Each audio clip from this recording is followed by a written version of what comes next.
Hello, my dear friends. I hope that you are doing well. It has been a very long time since we have been together here on the podcast. We're actually going to talk about why.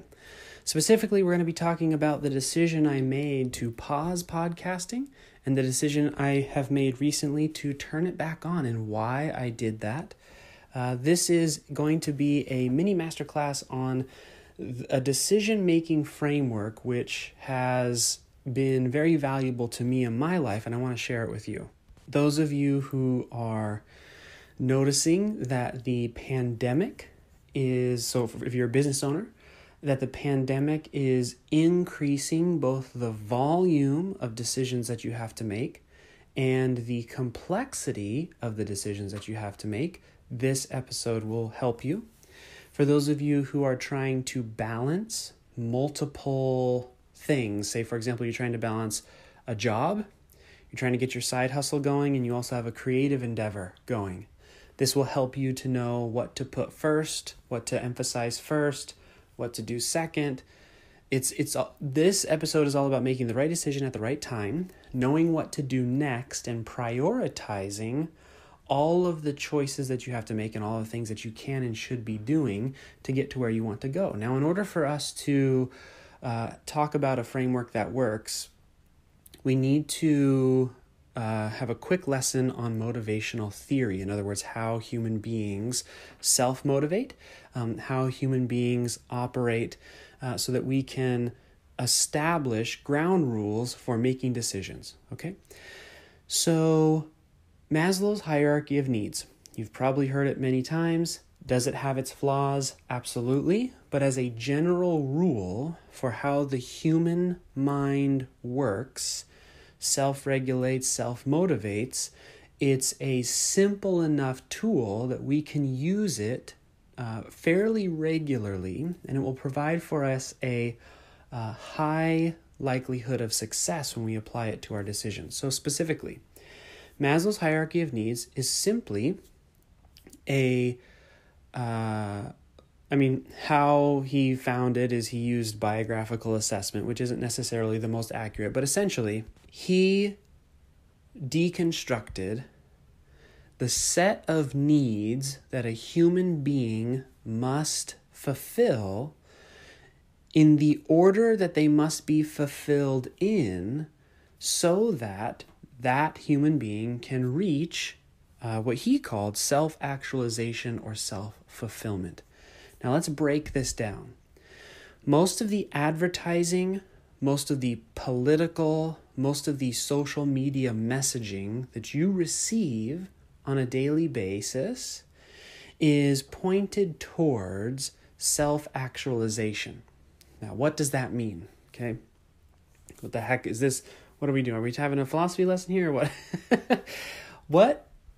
When somebody is trying to sell you a pill, for example, they use the picture of the young lady, probably in a swimsuit, having the time of her life, running in a beach, and then she has her summer dress on and she's running through the field of whatever, and they're showing you happiness, okay?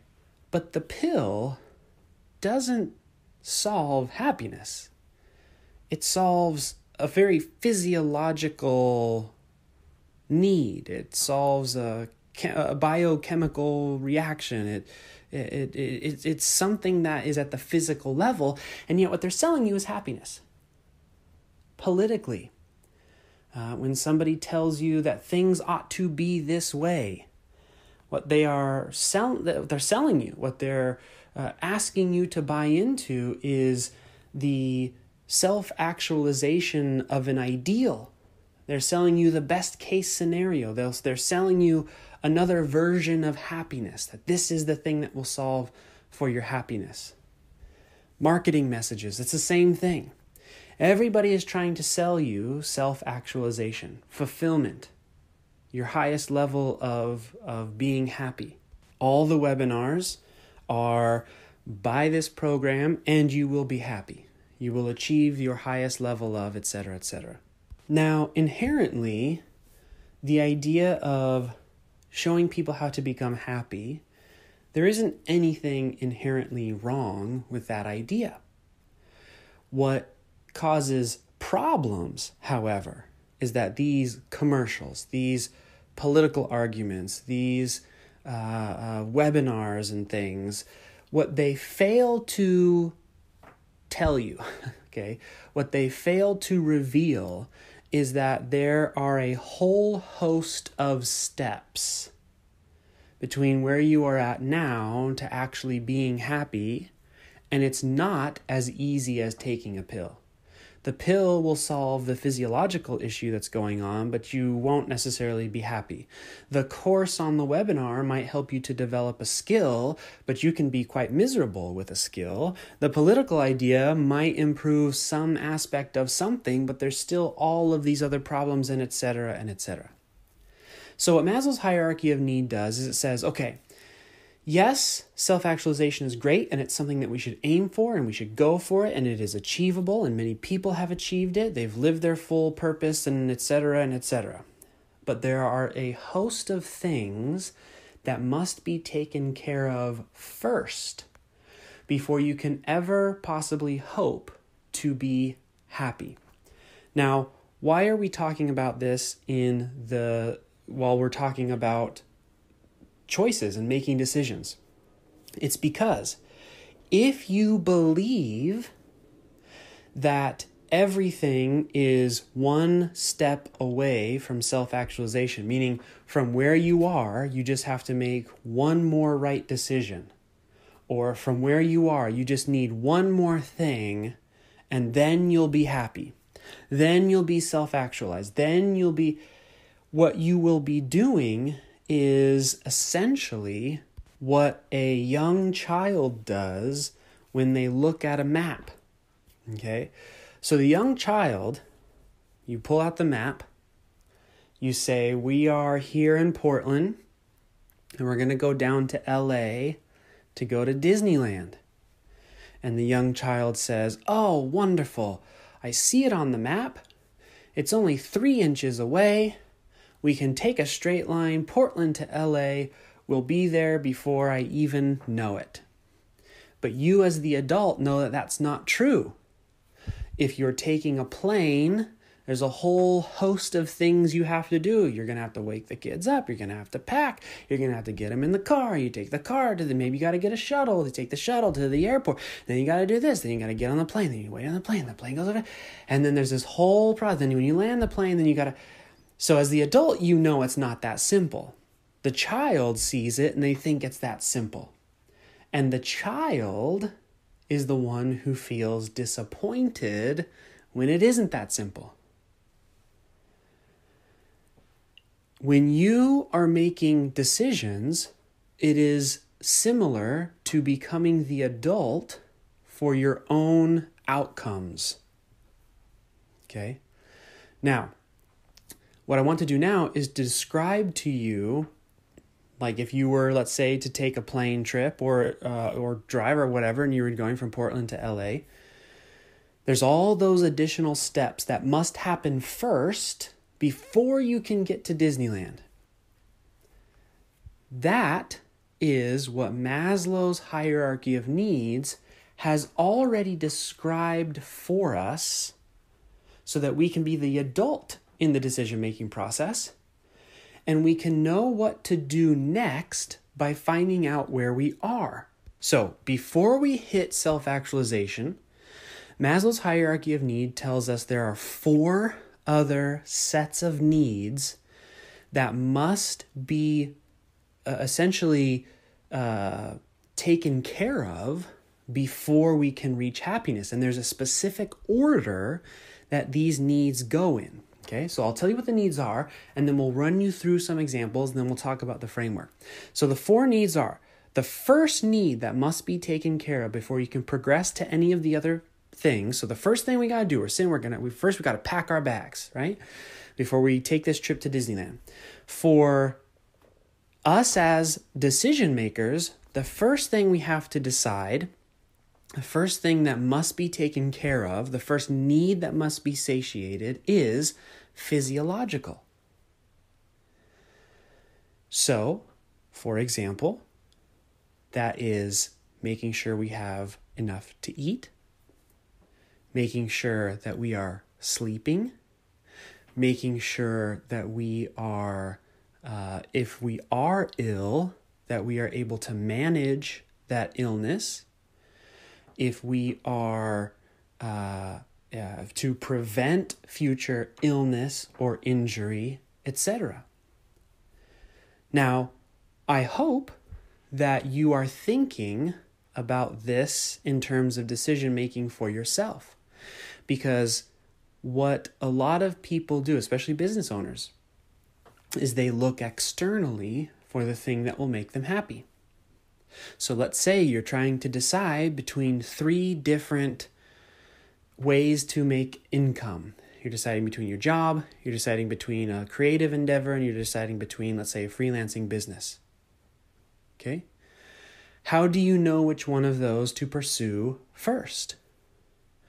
Well, the first decision that you make isn't which of those do I start first.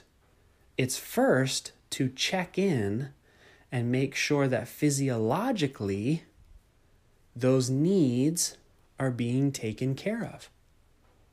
It also means that you need to look at those 3 things and ask yourself, are my physiological needs threatened or made better by pursuing one of those 3 things? Let me give you another example.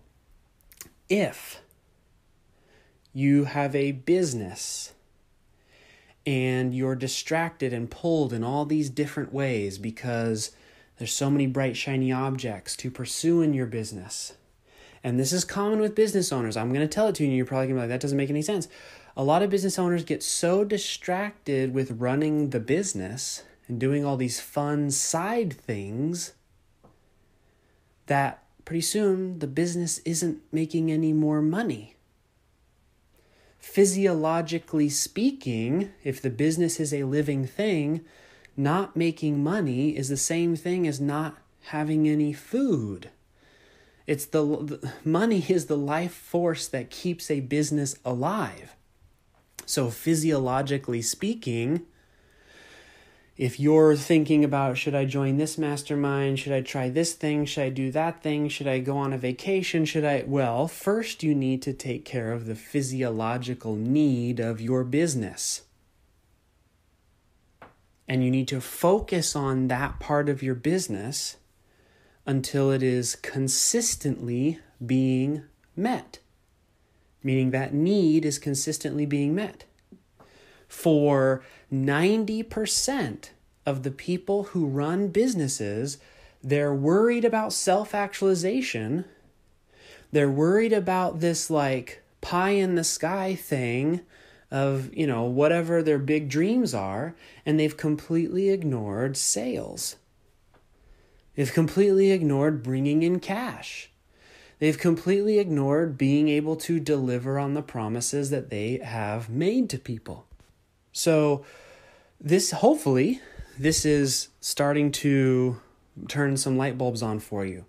And that you're like, oh, okay, I'm starting to see now that there actually is an order by which a good decision can be made, especially for businesses, right? Do you need to rebrand your logo if you aren't even making sales?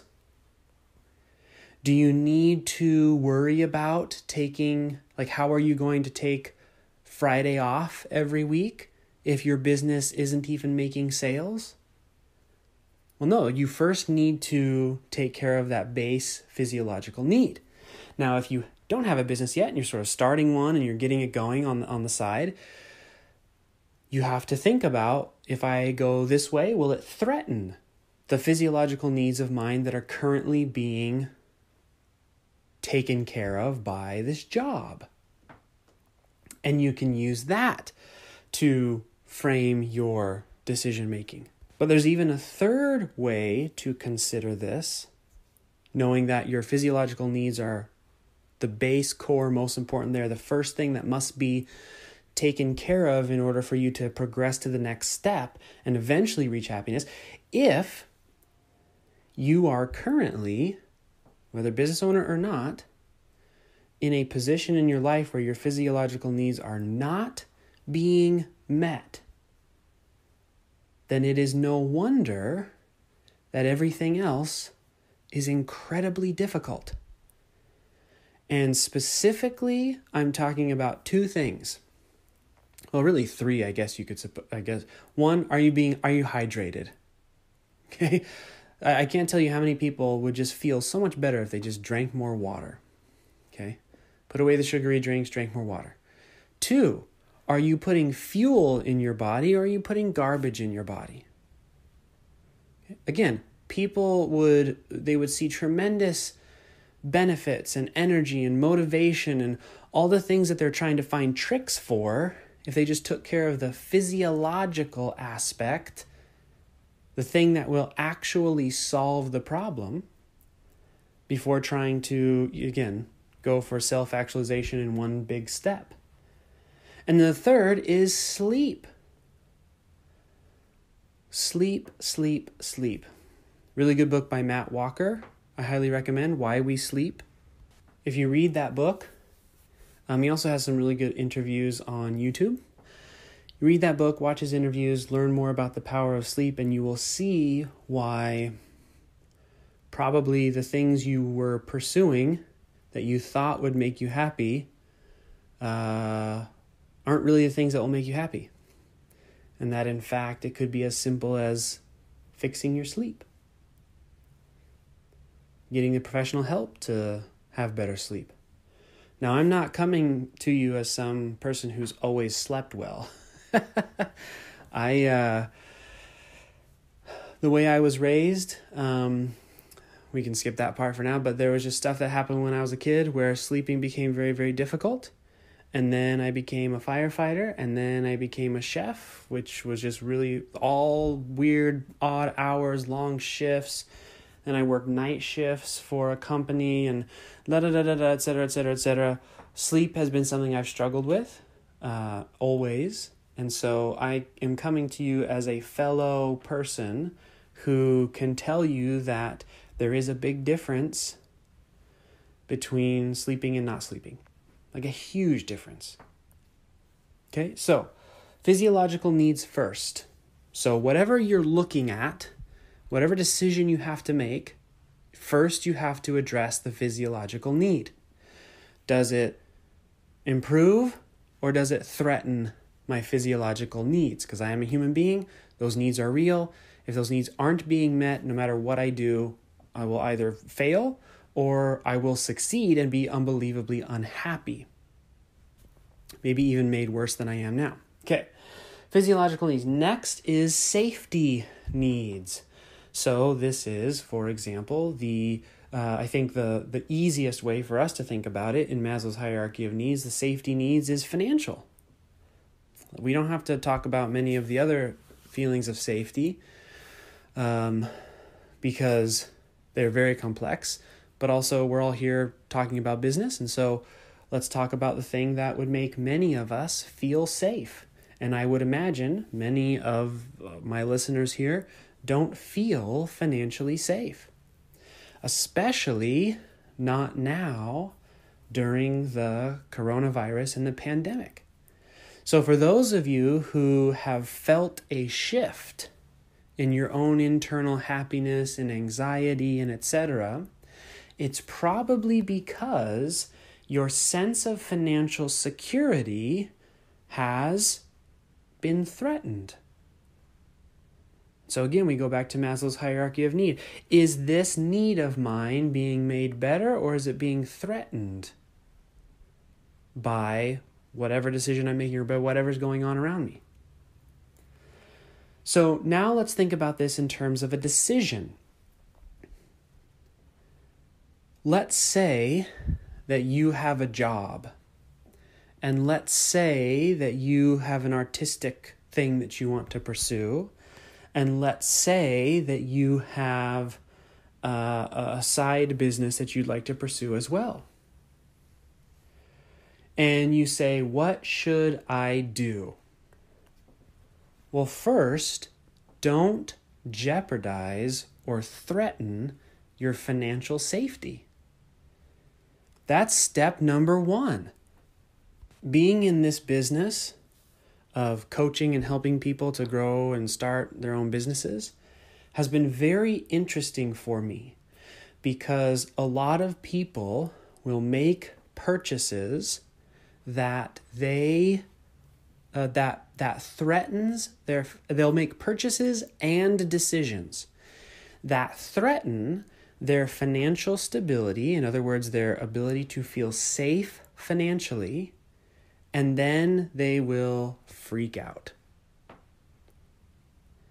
Well, it's no wonder. It's not a surprise. There's nothing new or shocking or unique about that. That's how human beings work. Now, the adult, remember back to our example of taking a plane trip to Disneyland, the child stays up all night the night before, forgets their snacks at home, is on the plane, hits a little bit of turbulence, and starts screaming and crying and just doesn't feel good and feels horrible and can't make any decision whatsoever, and it's a mess. The adult in that situation says, well, of course the child feels horrible. They didn't sleep. They didn't bring their snacks. There's some turbulence. They may not feel very safe right now. And that's the difference.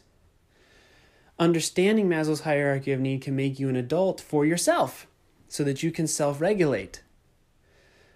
Because the child is not really helping anyone when they're in that state, when they're freaking out. They're certainly not helping themselves. So when you're looking at what should I do? What should I focus on? Well, focus on the thing that makes you financially secure. Again, we go back to the business owner. Yeah, maybe there's 10 things you want to do right now other than getting on the phone and closing sales. But if your financial security is threatened, pursuing those other things will not give you the benefit that you are hoping they will give you.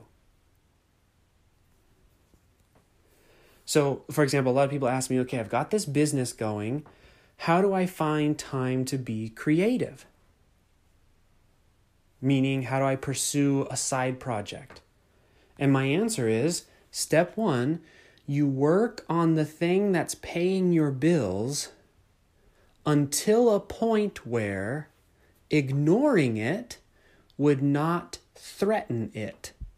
In other words, building your business, creating systems, getting a virtual assistant, getting yourself there financially, referrals, whatever you got to do to build your business to a point where ignoring it, because that's what you will do by pursuing a side project, so ignoring it for however many hours a week will not threaten your financial stability. Because the second that your financial stability is threatened, what do you think is going to happen? That creative endeavor, it's going to feel miserable, not fun. It will make you angry. It will make you confused. It will feel the thing that you wanted to pursue for fun and you loved will turn into something horrible. Because now it's a distraction. Now it's actually contributing to threatening your safety needs. So what should you do? You should focus on the thing that's currently taking care of you financially, strengthening it so that it never feels like you're being threatened by it, and then you can pursue the other stuff. Now, I'm not talking about work on it for years. In most cases, it's just a few simple tweaks. It might take a couple weeks, couple months. But being able to make the right decision to protect your need for safety, in our case, financial security, is the adult thing to do. and is what will actually allow you to then pursue those other things. So let's say you have a job, you're thinking about starting a freelancing thing, and you're thinking about doing something like writing fiction. What should you do? Well, it depends. And depends specifically on this. You can't inherit more financial risk without feeling it all kind of come apart, right? In other words, don't try to do fiction and a freelancing business while ignoring your job.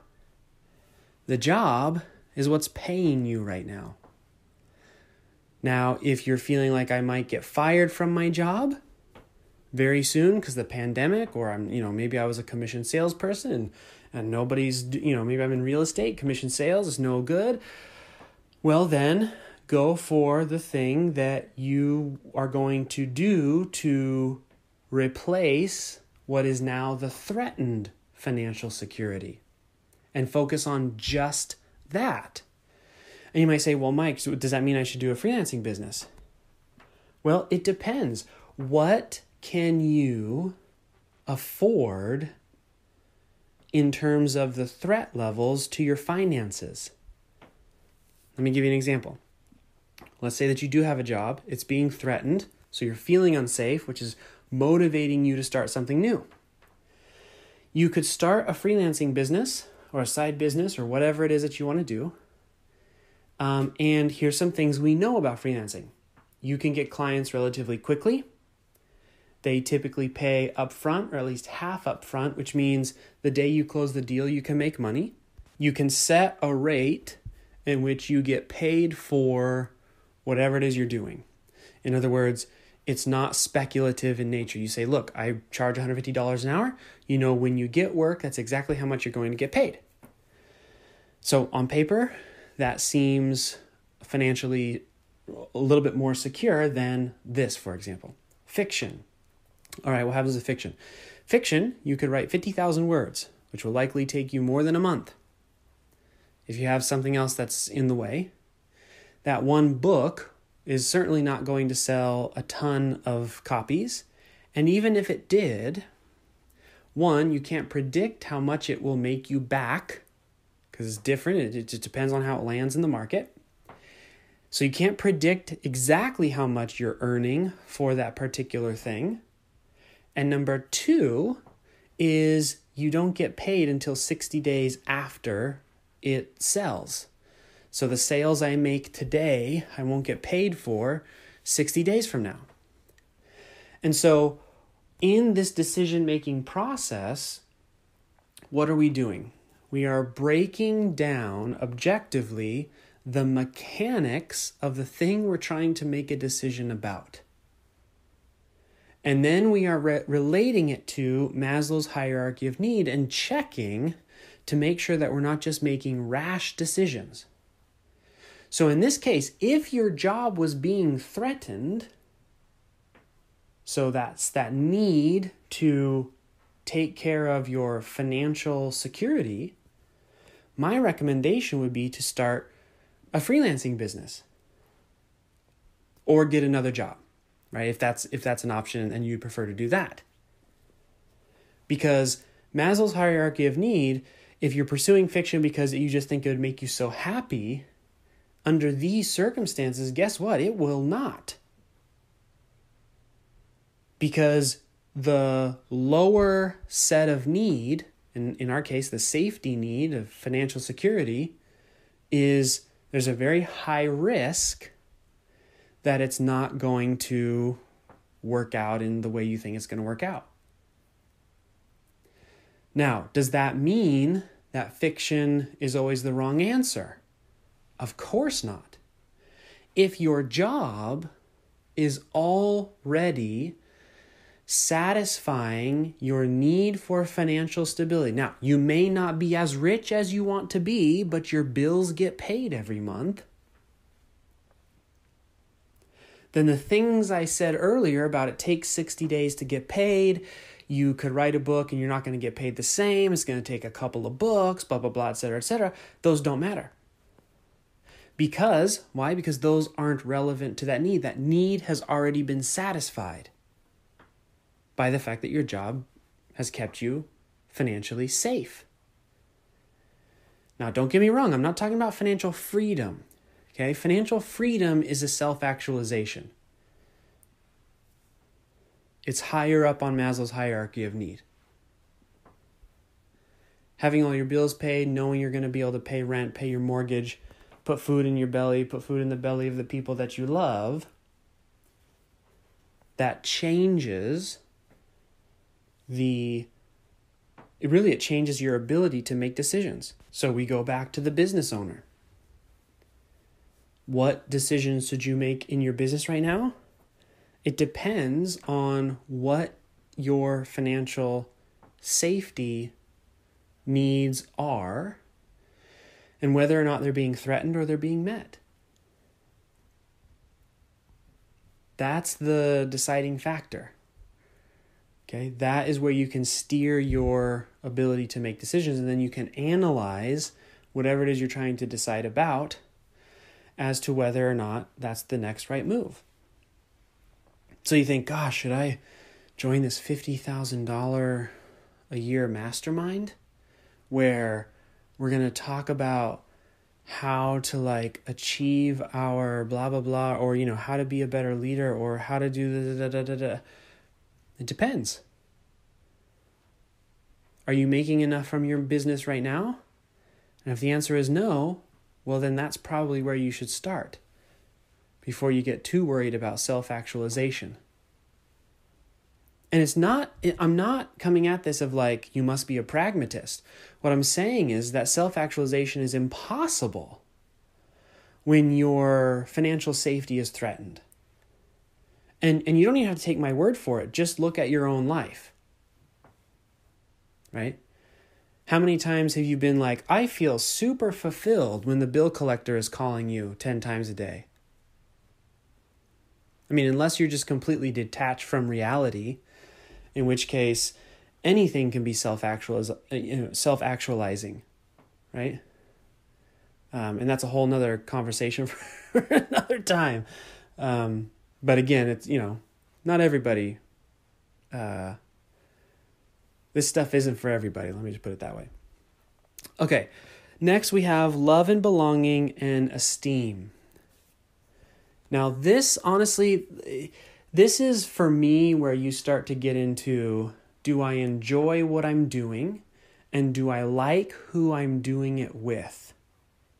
Okay. Because we're using Maslow's hierarchy of needs in a business sense. Okay, so do I love the people that I'm working with? Do I enjoy these customers and clients? Should I change who these customer and clients are? Do I like what I'm doing right now? Do I like how it makes me feel? Do I like how I am operating in this business? Do I want to work less? Do I want to focus on something else in my business? Okay. These are the decisions that you make at this point. Okay. But you'll notice that to get here, we first had to start with physiological, then safety. Now we can worry about all that other stuff. A lot of people get it backwards. They say, this business must do X, Y, Z, and I'm going to go straight there. And then they're freaking out because they're not making the money they thought they were going to make. I won't name any names or anything, but for example, I'm working with someone, a couple someones, where the desire to run their business a certain way is causing them an incredible amount of stress because financially the business isn't where they want it to be, even though I have made for them the mechanism that will solve the financial need if they would just let go a little bit on this higher need to solve the financial need, then we could revisit the higher need. Okay, I'll make up an example now that's not has anything to do with anybody specific. Let's say that I build for you a machine which brings in phone calls every single day of people who want to buy your stuff. But you only want to work 1 day a week. Okay? That's your goal. It's a beautiful goal. It's a wonderful goal. I love it. That's a great goal. And you have made that decision. But the problem is that you skipped over financial security. Meaning, you just went straight to, I'm working 1 day a week and I don't care what anyone says. And so there's this mechanism in your business, which is, there's a mechanism in your business which is able to solve the financial insecurity that you feel, but because you're stuck so much on this desire to work only 1 day a week, you continue to unnecessarily suffer the feelings of having one of your lower level needs unmet. And herein lies one of the major problems of having one of your lower level needs unmet. Those are significantly more powerfully felt than having one of your higher level needs unmet. Okay? Significantly worse to have meaning in scope of consequence, but also just what it feels like. So, for example, many people can tolerate working at a job they hate because the job pays the bills, right? Very few people are able to tolerate starving for very long because they don't have a job that pays the bills and, things like that. So let me give you another example. Okay, so this is a common example that I use because it's interesting. It's interesting to me, the way the human mind works in the first world. So many of you know I lived overseas in several places for several years in third world countries. And so my take on the first world is just, I don't know. Some of it is very confusing to me. Let me give you an example. Cold email will fix most, let's say, 6-figure business problems, financially speaking, right? So if you make about $10,000 to $20,000 a month in your business, whatever it is that you sell, if you were to have a financially risky, or maybe your financial situation was being threatened, clients left or something, you could solve that problem very quickly by sending some cold emails, selling a high value service to strangers. Like within a week or two. The problem is this. The problem is that individuals are often so focused on higher level needs that they will sacrifice lower level needs and then wonder why they feel miserable.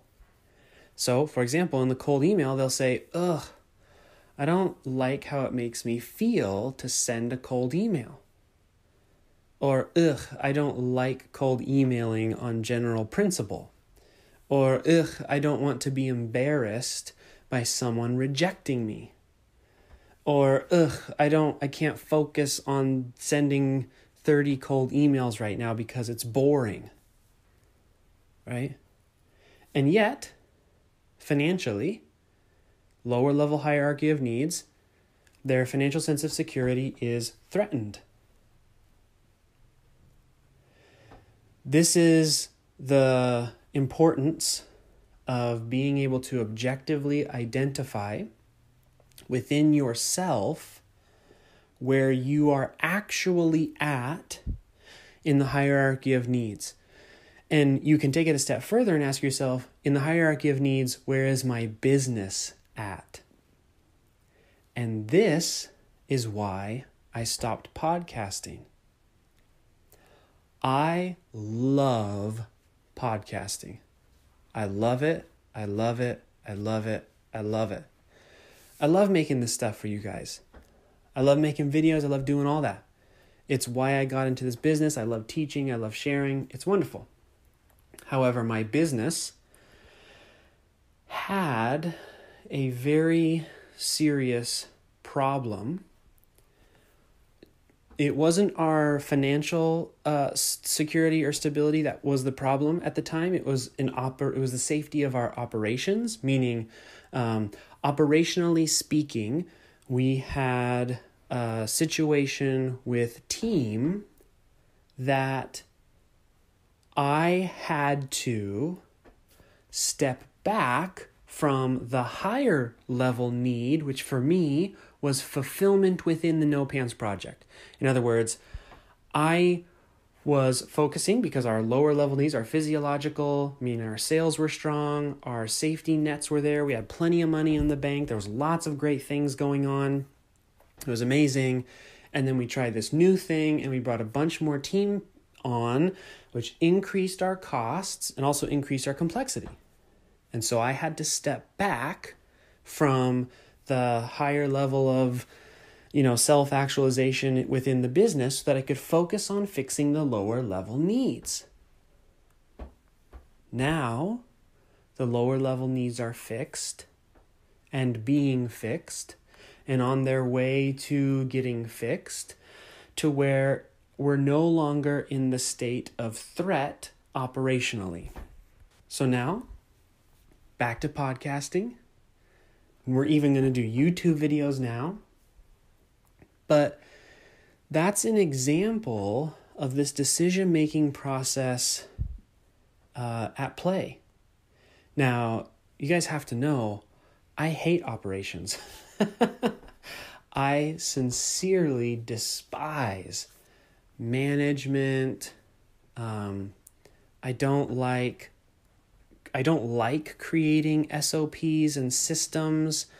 I don't like having to find out that someone we hired isn't actually qualified and that maybe they were lying, and I don't like any of that. All of that stuff and having to babysit people who shouldn't have been on the team in the first. I don't like any of that. I hate it. I absolutely hate it.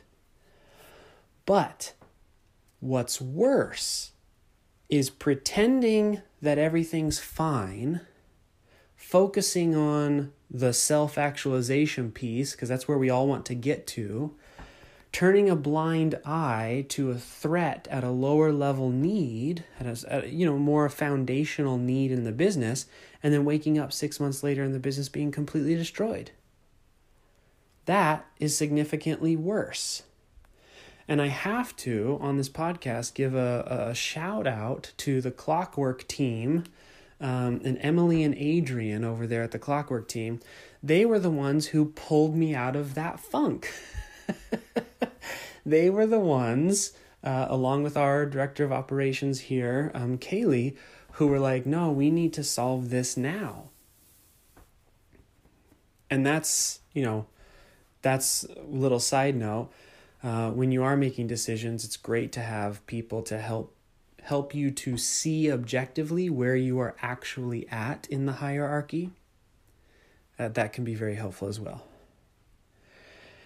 So that's it, my friends. I would say this episode might be a little bit cerebral. I'm not saying I'm not meaning that of it sounded smart. What I mean is this might seem super theory-based, meaning, yeah, but what's the actual step-by-step, Mike? Well, this is the step-by-step. Step 1, figure out where you or your business are at on the hierarchy of needs. be objective, get outside opinion if you can, be objective about where you actually are at, and then ask for whatever you're trying to decide. Is this threatening any of my needs, or is it helping me to solve the needs? Is it making things better? The work that we've done in the No Pants Project has made my operational needs, the team we have now is incredible. Incredible. Once we made some adjustments, once we sorted the systems, once we pushed through some pretty rough times, the team now is 10xing the results that we ever were getting before. I mean, it's incredible what will happen. Now, for me in my mind, that need is no longer threatened. So we can move to the next thing, which is getting the podcast going again and getting YouTube going again, and etc. Raising our price and doing new cold stuff and being like cold audiences and all the next stuff that we've kind of thought that would be nice to do, but first we need to deal with this. So hopefully this has been helpful. I know many of you right now during the pandemic are probably facing some similar situation where there's something that you know is probably threatening one of your lower level needs or more foundational needs, so physiological safety. And you may have been procrastinating. You may have been procrastinating dealing with those issues because they're uncomfortable issues to deal with. And instead you've been focusing on higher level needs because those are more fun. But I can tell you, they will stop being fun very quickly the longer you wait to address those more base level needs. So for those of you, okay, I'll give some exact examples. For those of you who are kind of like, well, I want to do my creative stuff, but my business isn't doing as well as I thought it should, I would say fix your business. For those of you who are in a job and the job is fine and you want to do creative or you don't know what to do, go creative. If it's fine, if it's financially fine and it's not being threatened, then great. Move on to the next level. Go to your next thing. If it is being threatened, well, address that. And address it with the option that makes the most sense for specifically addressing that need. Right? Because if you say, yeah, but what I really want to do is write fiction with my life. Okay, that's amazing. That's great self-actualization. But it's going to be very difficult to do if in 2 months you're fired from your job and you won't be working on fiction in 2 months. Spend those 2 months getting a business, which allows you to work on fiction. That's what I would recommend. That's what I would do. Okay. Anyways, that's it, my friends. This has been the first podcast back in a while. Hopefully it wasn't too mumble jumble. We'll get back into the groove of things. I'll get better at podcasting again. I'm feeling a little bit rusty. For those of you though who want help and want that sort of objective, that you want that outside look, or more specifically for those of you who are looking for that map, meaning do this first, get this solid, then do this next, get that solid, then do this next and get that solid. If you're looking for a plan like that for yourself, for your business, there's a link in the description somewhere here in the podcast that takes you to a training where I show you how I basically followed the same framework, decision-making framework, to take what was a $100,000 a year freelancing business and turn it into a $100,000 per month scaled income business, which we've blown past $100,000 a month quite some time ago, but I'll show you how I did that in about 2.5 months. Okay, the process, the steps that you need to go through in order to get there. Again, there's a link somewhere, depending on where you're listening to this podcast. Click that link. You can watch the video.